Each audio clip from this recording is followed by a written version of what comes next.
नमस्कार, मैं Satish Bhardwaj, editor Panipat today. हलचल के इस अंक में आपके समक्ष समाचारों की कुछ सुर्खियां रख रहा हूं।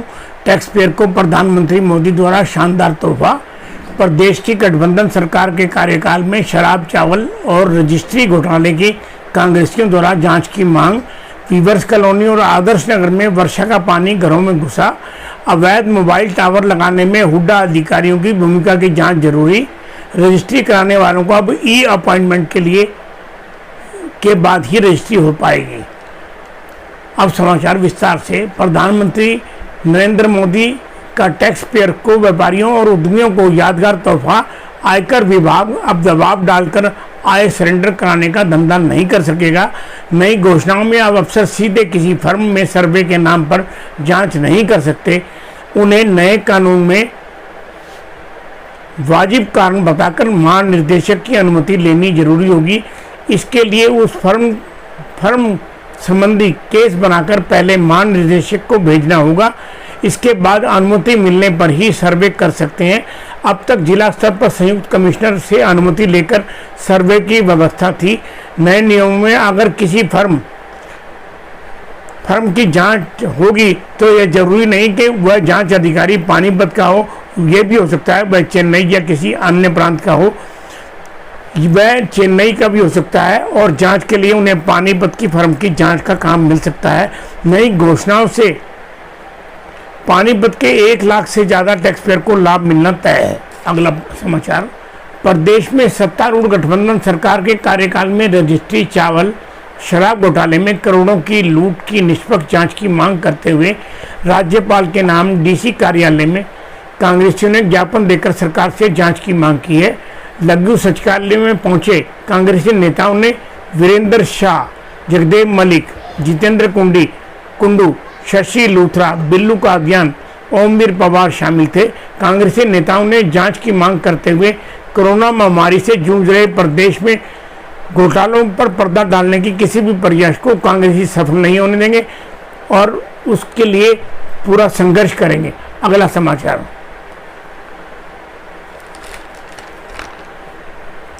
वीवर्स कॉलोनी की जिद आदर्श नगर वालों के लिए भी शाप बन गई।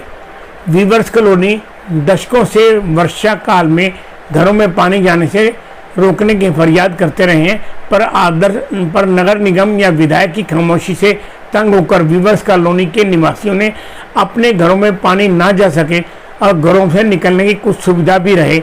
हल्की वर्षा में तो कुछ राहत मिली, पर पानी ने रुख आदर्श नगर की ओर कर लिया।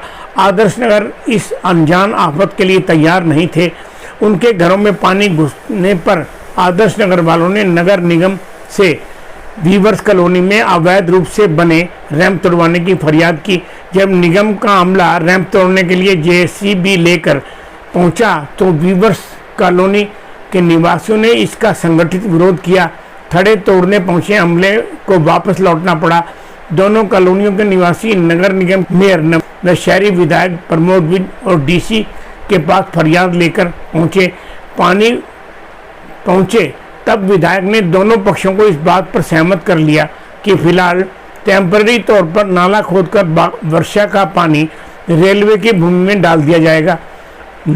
नाला खुद जाने पर किसी ने रेलवे अधिकारियों को शिकायत देकर जानकारी देने पर रेलवे अधिकारियों ने मौके पर जाकर वहां क्वार्टर बनाने की आड़ में योजना को पलीता लगा दिया।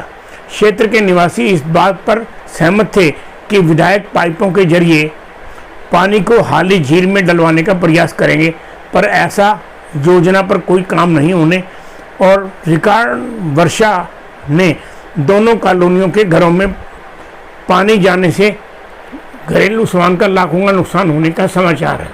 अगला समाचार। अधिकारियों की मोबाइल टावर लगवाने में भूमिका की जांच कर दोषी अफसरों के खिलाफ आपराधिक मामले दर्ज होने जरूरी है। सूचना के अधिकार के तहत हरियाणा शहरी विकास प्राधिकरण हुड्डा कार्यालय द्वारा दी गई जानकारी चौंकाने वाली है। हुड्डा कार्यालय द्वारा 27 जुलाई को बिंदुवार दी गई जानकारी में 31 मोबाइल टावर लगाने की जानकारी दी है, जिसमें से 19 मोबाइल टावर बिना अनुमति के लगाए गए हैं। दिलचस्प बात यह है कि सामने आई है कि हुड्डा मुख्यालय के कार्यालय में भी बिना अनुमति के टावर कैसे लग गया। जब यह टावर लगाए गए, मौके पर कार्यालय में तैनात अफसरों ने टावर लगाने वाली कंपनी से कोई सौदेबाजी ना की हो, यह मुमकिन ही नहीं है। मोबाइल कंपनी टावर लगाने की एवज में एक निर्धारित शुल्क देती है। टावर लगाने से पहले उसका ढांचा रातों रात में खड़ा नहीं हो सकता। बिना अनुमति मोबाइल टावर कैसे लग सकता है, यह भी हुड्डा के मुख्यालय में इसकी जांच जरूरी है। अगला समाचार, अब रजिस्ट्री कराने के लिए ई अपॉइंटमेंट लेना जरूरी होगा। दुष्यंत चौटाला। मुख्यमंत्री मनोहर लाल की अध्यक्षता में विभिन्न विभागों की समीक्षा बैठक में यह निर्णय लिया गया कि अब रजिस्ट्री कराने के लिए ई अपॉइंटमेंट लेना जरूरी होगी, ताकि बिचौलियों की भूमिका खत्म हो सके।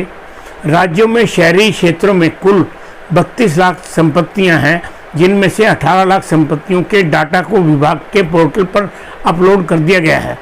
शेष संपत्तियां 31 अक्टूबर तक एकल डिजिटल प्लेटफॉर्म पर लाया जाएगा और HSIDC की 3,48,000 संपत्तियां हैं, इनका डाटा डिजिटल किया जा चुका है। बैठक में डिप्टी CM दुष्यंत चौटाला भी थे। विभाग की ई पंजीकरण प्रणाली के साथ जोड़ने पर चर्चा हुई। बैठक में डिप्टी CM ने कहा, अगस्त के मध्य में प्रॉपर्टी खरीद बिक्री की प्रक्रिया आरंभ हो जाएगी, लेकिन यह काम सुविधाजनक तरीके से तभी हो पाएगा जब ई अपॉइंटमेंट लेकर ही रजिस्ट्री की कार्रवाई हो। अगला समाचार, नानी खसम करे दोहता दंड भरे, ऐसा अब नहीं चलेगा। भाजपा विधायक कृष्ण मिड्डा। निगरानी समिति की बैठक में जींद के विधायक कृष्ण मिड्डा ने आरोप लगाया कि विकास के नाम पर लगाई हर ईंट में भ्रष्टाचार की दुर्गंध आ रही है। उन्होंने कहा कि 4 साल में विकास के नाम पर सफाई के ठेके व गलियों के निर्माण में लेकर चारों तरफ से लूट हुई है। यही शिकायत पानीपत वालों की भी है। विधायक मिड्डा ने कहा, वह भ्रष्टाचार की सभी फाइलें इकट्ठी कर गृह मंत्री अनिल विज से मिलकर भ्रष्टाचारियों पर लगाम लगाने की मांग करेंगे। मिड्डा ने इस बात पर हैरानी जताई कि विकास के लिए आया करोड़ों रुपया कहां खर्च हुआ है, दिखाई तो देना चाहिए। भ्रष्टाचार कोई कर रहा है। सोशल मीडिया पर लोग विधायक को कोसने में लगे हैं।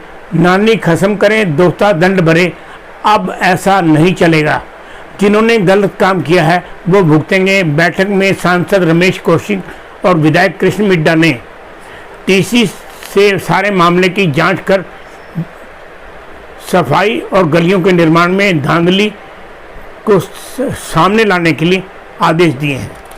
आज के अंक में इतना ही। नमस्कार।